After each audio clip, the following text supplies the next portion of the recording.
अशोक कुमार, जिनको film industry में दादा मुनि के नाम से भी जाना जाता है, इनका असली नाम कुमुद कुमार गांगुली था और इनका जन्म 13 अक्टूबर 1911 को भागलपुर, बिहार में हुआ था। अशोक कुमार हिंदी फिल्म इंडस्ट्री के पहले सुपरस्टार हैं। हिंदी फिल्म इंडस्ट्री के शुरुआती दौर की जो फिल्में बनी थी, अशोक कुमार उनमें लीड एक्टर हुआ करते थे और अशोक कुमार को देखकर ही जाने कितने लोगों ने अभिनेता बनने का सपना देखा था। अशोक कुमार के पिता कुंजलाल गांगुली एक मध्यम वर्गीय बंगाली परिवार से थे और अशोक कुमार कुंजलाल गांगुली के पहली संतान थे और सबसे बड़े बेटे थे। इनके पिता कुंजलाल गांगुली पेशे से वकील थे। अशोक कुमार ने अपनी प्रारंभिक शिक्षा मध्य प्रदेश के खंडवा शहर में प्राप्त की। बाद में उन्होंने अपनी ग्रेजुएशन की पढ़ाई प्रेसिडेंसी कॉलेज कोलकाता से करी। यहीं पढ़ाई के दौरान उनकी मुलाकात शशाधर मुखर्जी से हुई, जो बाद में उनके बहनोई बने। अशोक कुमार से छोटी उनकी एक ही बहन थी, जिनकी शादी बाद में शशाधर मुखर्जी से हुई। शशाधर मुखर्जी जो है वो जॉय मुखर्जी के फादर थे। जॉय मुखर्जी एक टाइम पर फिल्मों के बहुत पॉपुलर हीरो रहे हैं और शशाधर मुखर्जी जो थे वो फिल्मों के जब इंडिया में इनिशियल डेज था तो बॉम्बे टॉकीज के फाउंडर मेंबर्स में से शशाधर मुखर्जी एक थे। शशाधर मुखर्जी ने हिमांशु राय और देविका रानी के साथ बॉम्बे टॉकीज एस्टेब्लिश किया था और बाद में उन्होंने अशोक कुमार को भी बॉम्बे टॉकीज में ही एज ए लैब टेक्नीशियन जो है वो अपने पास काम करने के लिए बुला लिया था। भाई बहनों में सबसे बड़े अशोक कुमार की बचपन से ही फिल्मों में काम करके शोहरत की बुलंदियों पर पहुंचने की चाहत थी, लेकिन वो एक्टर नहीं बल्कि डायरेक्टर बनना चाहते थे। शशाधर मुखर्जी से अपनी दोस्ती को रिश्ते में बदलते हुए अशोक कुमार ने अपनी इकलौती बहन की शादी शशाधर से कर दी। साल 1934 में न्यू थिएटर में बतौर लेबोरेटरी असिस्टेंट काम कर रहे अशोक कुमार को उनके बहनोई शशाधर मुखर्जी ने बॉम्बे टॉकीज में अपने पास बुला लिया। 1936 में बॉम्बे टॉकीज की फिल्म जीवन नैया का निर्माण चल रहा था। इसी दौरान फिल्म के अभिनेता नजमुल हसन कहीं गायब हो गए और ऐसा सुनने में आता है वो कि किसी एक्ट्रेस को साथ लेकर नजमुल हसन साहब भाग गए थे। अब फिल्म जो थी वो बीच में लटक गई। इस विकट परिस्थिति में बॉम्बे टॉकीज के मालिक हिमांशु राय का ध्यान अशोक कुमार पर गया और उन्होंने उनसे फिल्म में बतौर अभिनेता काम करने की पेशकश की। अब थोड़ा अनमने ढंग से अशोक कुमार एक्टिंग करने के लिए राजी हो गए, क्योंकि अशोक कुमार ने इससे पहले कभी एक्टिंग तो करी नहीं थी। इसके साथ ही जीवन नैया से अशोक कुमार को बतौर अभिनेता फिल्मी सफर शुरू हो गया। 1937 में अशोक कुमार को बॉम्बे टॉकीज के बैनर तले प्रदर्शित फिल्म एक और फिल्म अछूत कन्या में काम करने का मौका मिला। इस फिल्म में जीवन नैया के बाद देविका रानी फिर से उनकी नायिका बनी। फिल्म में अशोक कुमार एक ब्राह्मण युवक के किरदार में थे जिन्हें एक अछूत लड़की से प्यार हो जाता है। सामाजिक पृष्ठभूमि पर बनी ये फिल्म काफी पसंद की गई और इसके साथ ही अशोक कुमार बतौर अभिनेता फिल्म इंडस्ट्री में अपनी पहचान बनाने में सफल हो गए।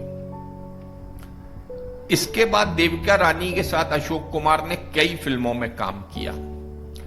इन फिल्मों में 1937 में रिलीज हुई फिल्म इज्जत के अलावा 1938 की फिल्म सावित्री और 1938 की ही निर्मला जैसी फिल्में शामिल हैं। इन फिल्मों को दर्शकों ने पसंद तो किया, लेकिन कामयाबी का जो क्रेडिट है वो अशोक कुमार के बजाय फिल्म की एक्ट्रेस देविका रानी को दिया गया। इसके बाद उन्होंने 1939 में प्रदर्शित फिल्म कंगन, 1940 में रिलीज बंधन और 1941 में रिलीज झूला में अभिनेत्री लीला चिटनिस के साथ काम किया। इन फिल्मों में उनके अभिनय को दर्शकों द्वारा काफी सराहा गया, जिसके बाद अशोक कुमार बतौर अभिनेता फिल्म इंडस्ट्री में स्थापित हो गए। अशोक कुमार को 1943 में बॉम्बे टॉकीज की एक और फिल्म किस्मत में काम करने का मौका मिला। इस फिल्म में अशोक कुमार ने फिल्म इंडस्ट्री के अभिनेता की पारंपरिक छवि से बाहर निकलकर अपनी एक अलग छवि बनाई। इस फिल्म में उन्होंने पहली बार एंटी हीरो की भूमिका की और अपनी इस भूमिका के जरिए भी वे दर्शकों का ध्यान अपनी ओर आकर्षित करने में सफल रहे। किस्मत ने बॉक्स ऑफिस के सारे रिकॉर्ड तोड़ते हुए कोलकाता के चित्रा सिनेमा हॉल में लगभग 4 वर्ष तक लगातार चलने का रिकॉर्ड बनाया। बॉम्बे टॉकीज के मालिक हिमांशु रॉय की मौत के बाद 1943 में अशोक कुमार बॉम्बे टॉकीज को छोड़ फिल्मिस्तान स्टूडियो चले गए। हिमांशु रॉय की मौत के बाद देविका रानी और शशाधर मुखर्जी में बॉम्बे टॉकीज के कंट्रोल को लेकर झगड़ा सा हो गया और कुछ टाइम तक ये बात तय हुई कि ऑल्टरनेट मूवीज बनाई जाएंगी, जिसमें एक मूवी देविका रानी बनाएंगी, फिर एक मूवी हिमांशु राय बनाएंगे, शशाधर मुखर्जी बनाएंगे। ये बात तय हुई हिमांशु राय की मौत के बाद।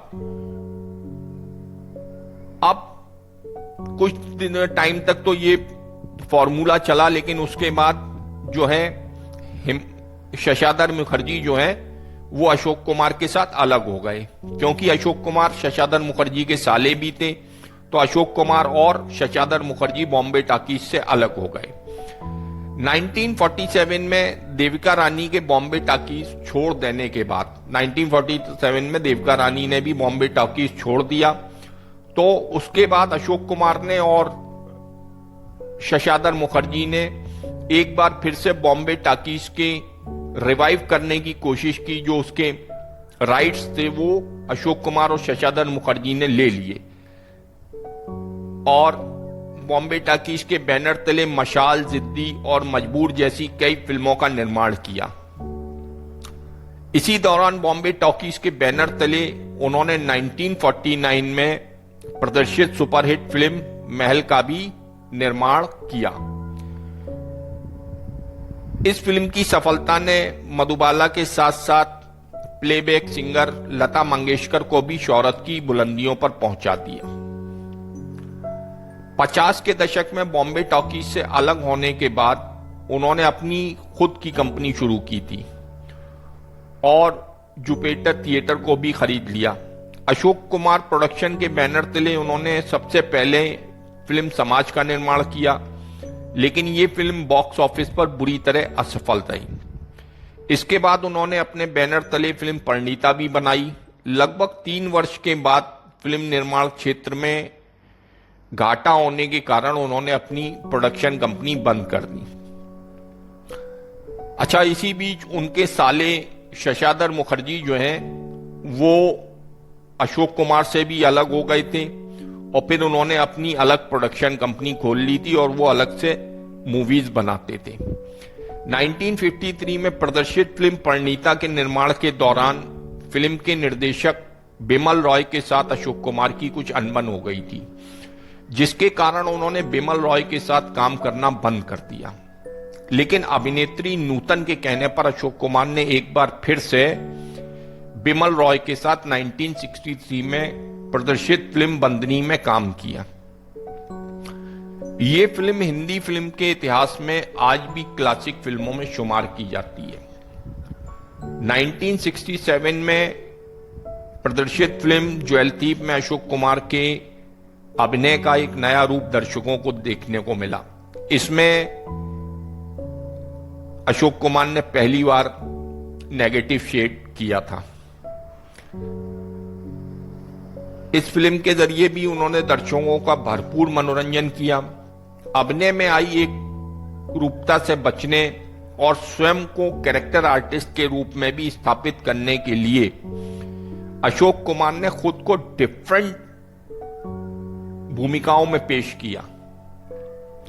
इनमें 1968 में रिलीज फिल्म आशीर्वाद खास तौर पर उल्लेखनीय है। फिल्म में बेमिसाल अभिनय के लिए उनको सर्वश्रेष्ठ अभिनेता के राष्ट्रीय पुरस्कार से सम्मानित किया गया। इस फिल्म में उनका गाया गाना रेलगाड़ी रेलगाड़ी बच्चों के बीच काफी लोकप्रिय हुआ। इसी के साथ जब दूरदर्शन का दौर आया तो अशोक कुमार ने दूरदर्शन यानी टेलीविजन पर भी अपने हाथ आजमाए। 1984 में दूरदर्शन के इतिहास के पहले सोप ओपेरा हम लोग में वो सीरियल के सूत्रधार की भूमिका में दिखाई दिए और छोटे पर्दे पर भी उन्होंने दर्शकों का भरपूर मनोरंजन किया। दूरदर्शन के लिए ही दादा मुनि ने भीम भवानी, बहादुर शाह जफर और उजाले की ओर जैसे सीरियल में भी अपने अभिनय का जौहर दिखाया।